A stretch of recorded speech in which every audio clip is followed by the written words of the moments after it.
Guys, I'm worried sick. I'm sick to my stomach right now because I know it. My husband's cheating. I'm 24 female and my husband's 29. We've been married for about a year and a half. He's never ever given me reason to doubt that he's been cheating. The thought of infidelity on his part has never crossed my mind. Until today. Having finished cleaning up after a dinner party with friends, we were sitting on the couch just talking, when I asked him for the first time. So he showed me his phone, and just at that moment, he received a WhatsApp message.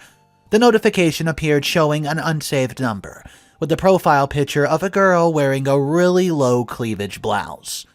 Seeing the message notification too, he takes back his phone and clicks into a different WhatsApp message instead, which he shows me and starts speaking on. I, of course, remain stuck on that weird notification, and so I ask him, "What was the message just there?" To his response, it's just a men's group chat from work. It's a random profile picture. I didn't choose the picture, I was simply added to the group. I then asked him if I can see the group chat, and he refuses. This to me raises all sorts of alarm bells and red flags, so I asked him again. Twice. Each time he refuses to let me see the chat. I ask why he's refusing, and he counters by asking me why I want to see the chat so bad. So I explain calmly and in an amicable tone that I found the notification very odd. An unsaved number, beautiful girl, revealing clothing, refusing to show me the supposed group chat. I get up to leave after this, refusing to show me the group chat for the third or fourth time. Except I'm overcome by the urge to take this phone off the couch armrest where we had put it down, and so I do. I take the phone, but as I'm about to open the chat in question, he grabs the phone back out of my hands in a very aggressive manner. Though we're both still speaking very calmly, he's now upset with me. He's upset that I would grab his phone and reminds me that this is not what we do, go through each other's phones. He's rather upset, saying that I should trust his word, because he's explained what the notification was and why it looked weird. And that his explanation should have been enough, seeing as I'm supposed to trust him and all.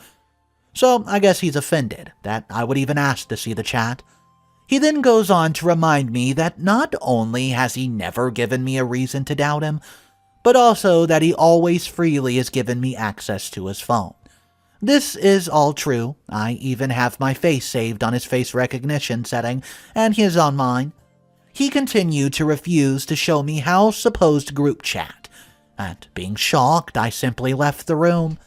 I'm currently not sure what to think or what to do.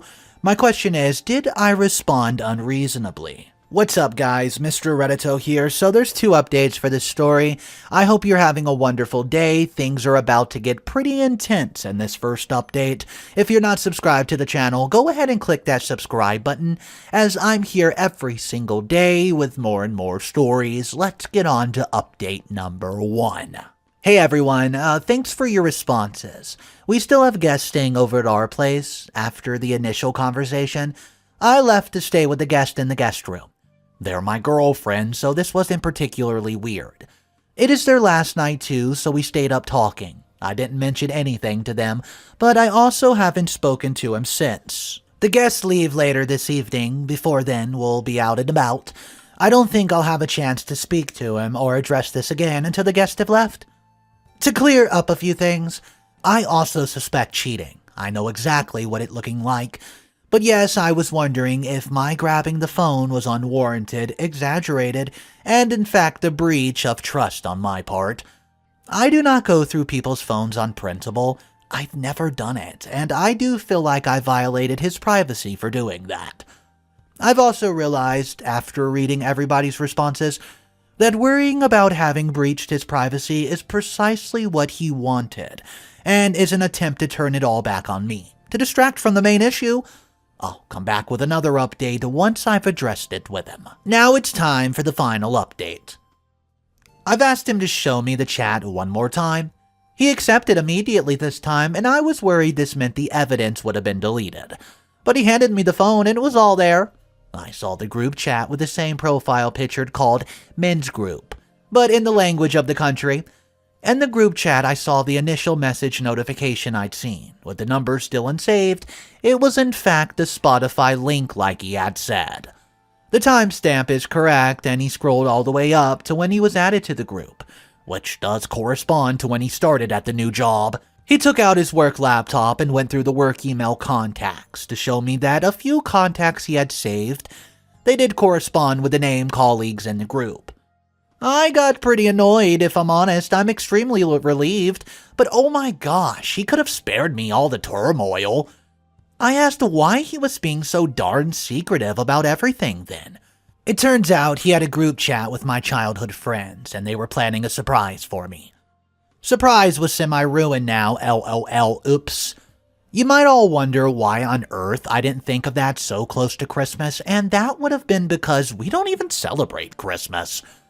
Anyways, false alarm, guys. I know, I'm sorry for this post, but thank goodness at least he's not cheating. Apologies for bringing you all on this emotional roller coaster with me. For what it's worth, you all helped me stay very calm and level-hearted through all these hours. If some of you are wondering why I did not turn to friends and family for advice, the answer is simply that I had no proof myself. I was unsure and confused by the situation, but we still wanted to hear someone else's thoughts on the matter. The thing with relationships, I find, is that sometimes when you tell your friends and family about conflict, you might then forgive him, but they might not. I try to avoid sharing our conflict and seeking advice, unless, or I should say until, it's blatantly obvious that one of us is in the wrong and he's close to my friends and family, and I'm careful not to ruin his image in their eyes unless it's really warranted. Anyways, thanks everyone for your patience, for your advice, and for your companionship. So it seems like the comment section on this one was basically all saying the same thing, with this comment giving a little bit of insight about his friend circle and how it kind of relates to this similar story situation. Hey, one of my friends likes to complain to the friend group about his wife a lot, and I get it. There are things that would upset me in a relationship too, but then he doesn't get why none of us are particularly excited to hang out with her. I personally have no problem with her, we get along fine, but with everything he says about her, we can only see her as lazy, irresponsible, entitled brat that makes our friend unhappy. So guys, let me know your thoughts on this one. We still have 2 more stories to look at, so I'm going to read you the title of story number 2, but drop your comments down below about the previous story. I'm 34, female. I told my sister's boyfriend that she's cheated on her previous partners. Yeah, I did it. My sister is a bit of a serial cheater. Every relationship she's ever been in, she's cheated. She's been in a relationship with a guy for just over a year now. He's nice, thoughtful, and it seems like the real deal. And I really don't want my sister to screw this one up and for him to get hurt. I've told her to tell him about her past, but she says it's simply not necessary because she's changed. It's the past and she won't cheat again. A couple nights ago, I popped around to my sister's and she wasn't home just yet because she was still at work, which is why I went there. Because I knew her boyfriend would be there and I just wanted a word with him. I asked him if my sister told him about her cheating past and he said, no bro. So I did it. I then discussed it with her, everything, as a warning. Later that night, when I was back home, I got a call from my sister, an angry call that I told her boyfriend about her past. I told her he needed to know the type of person he's involved with, and she wasn't going to say anything to him, so I felt I had to. After getting to know him for a year, I felt I owed it to him, and he deserved to know. It hasn't affected their relationship yet, he's still with her, but my sister and parents think I should not have said anything, and that I was interfering and should have known more loyalty and faith in my sister. And well, telling me I might have ended up sabotaging their relationship when my sister apparently tried to turn over a new leaf. Well, my sister's now not talking to me, trying to ghost me and go no contact. Her boyfriend has messaged me saying thank you and asked to follow up a couple questions. Well, I haven't replied because I already feel like I betrayed my sister. I just need some advice on this certain situation, and please someone just let me know if I should reply to his questions. You can see in the comments section a lot of people were not agreeing with OP, saying, hey, you just need to butt out, this isn't your business. That's when OP left this in the comment section. I strongly feel like she would have cheated eventually. Most relationships she's in last around just under a year. The longest relationship before her current boyfriend was nearly a year long. She cheated on that one a couple of times and I knew about it. That made it difficult for me to look her partner in the eye, and I was glad when the relationship ended just so I no longer felt bad. Her relationships always seem good and go well, but that never stops her. She ends up cheating. She's easily swooned. Honestly, I was dreading the possibility that my sister would cheat on her current boyfriend and that I'd know about it. So I guess my interfering was part selfish. Her current partner could be a very good person for her. He's shown maturity and understanding regarding her history, and I actually want them to work, but I don't want to witness a heartbreak. Guys, let me know what you think about this story. If you were in OP's position, what would you do about it? Drop your comments down below. Don't forget to subscribe to the channel, and let's look at today's third and final story. Bride invites me to the wedding and expects me to pay for venue. By the way, haven't spoken to her in 2 years because she ghosted me. So this friend I made in university and I were once close, until she got engaged 2 years ago and cut off all her single friends because she's, quote, too good for single friends and can only now have engaged or married friends. LOL. Yeah, that's according to her. I haven't spoken to her in 2 years since that and have since gotten over it since it's been a while. I got an email today that I thought was spam. Turns out it was a wedding invitation, not personally from her, but from her coordinator inviting me to their wedding. At the bottom of the invite was a bill for $400 to pay for the venue, plus $150 for the meal. I know this varies around the world, but where I am, the bride and groom, or maybe their family, pays for the venue and food, not random people you don't talk to. 20 people in total were invited to their wedding. You could see all the emails in the quote sent to bar, so I guess she's pretty much only inviting me to help pay a cost. I would never have the bills to do that to someone, especially after telling them we can't be friends because you're engaged, and can't have any single friends. And no, I'm not the kind of friend that parties or drinks. She just cut me off and cut off any friend she had that wasn't engaged or married. I now know what they mean when they say, weddings bring out the worst in people, aka bridezillas. What's up guys, Mr. Reddito here. There's an update for this, let's go ahead and jump into it. I hope you enjoyed the content so far today.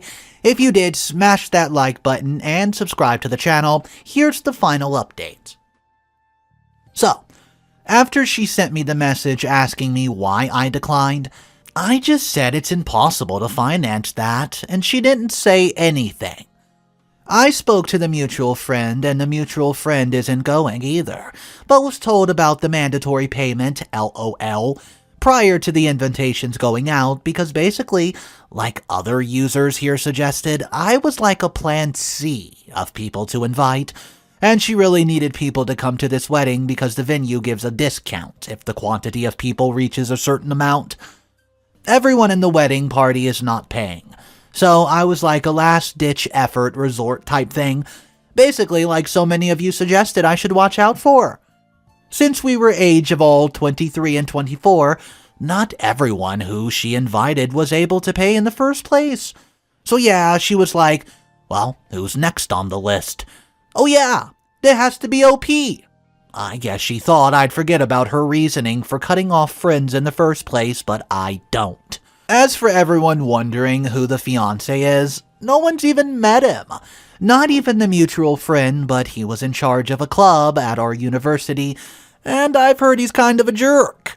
So I guess she realizes, like, you can't just cut friends off and then send them something like this years later. That doesn't work. But she wanted to try her luck, I guess. He has a lot of friends as well, so I think his friends overshadow hers, and she just wants someone there for her. But no, you cannot harvest and bear fruit from a tree you never watered. Let's just read a few comments because some go back and back. I'm always amazed at how incredibly shameless some people can be. Like, the places where there should be a little shame switch is just void. Meanwhile, my anxious butt is over here with my whole butt, quote, the shame power plant going off, making me scared about chewing too loudly in public, LMAO. I could never imagine charging people for a venue, especially people that I've wronged in the past. Right? Says comment 2. I remember being stressed that my invites would find the beverage range sufficient. Never occurred to me I could charge them entry price. So guys, let me know in the comment section. Have you ever been charged to go or attend a wedding, saying for the paying of the venue or the food? Drop your comments down below. That's the final story in today's video. If you want to see more stories, check out my other channels right below in the description, guys. Have a wonderful day, and I'll catch you in the next one.